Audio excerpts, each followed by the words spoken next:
আমার ওখানে তো ৩ জন প্রতিদ্বন্দ্বী ছিল। তার মধ্যে একজন ছিলেন আপনার একজন বিএনপির সাবেক নেতা ছিলেন, বিদ্রোহী প্রার্থী। তো একটা ভালো দিক হচ্ছে যে মানুষের সাথে কমিউনিকেশন ভালো। দীর্ঘদিন ধরে রাজনীতি করার সুবাদে যেটা বলে কর্মীদের সাথে যোগাযোগ আছে এবং মানুষকে কনভিন্স করাটা এটা তার একটা ভালো গুণ আছে। আর ২ জন প্রার্থী ছিলেন, একজন ইসলামী আন্দোলনের আরেকজন জামাতে।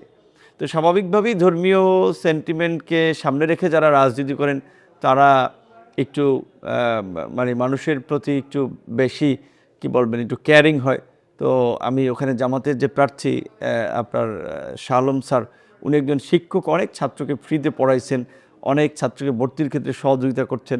তো এই একটা মানবিক কাজের মাধ্যমে কিছুটা তার একটা মানবিক জায়গা আছে। এবং আরেকজন হচ্ছে ইসলামী আন্দোলনের যিনি প্রতিদ্বন্দ্বী প্রার্থী ছিলেন, সে আমাদের মতো ইয়াং ম্যান, বিশেষ করে অন্যায়ের বিরুদ্ধে বলিষ্ঠ কণ্ঠস্বর, শক্ত কথাবার্তা বলেন এবং ধর্মীয় জ্ঞান থাকায় মানুষ পছন্দ করে।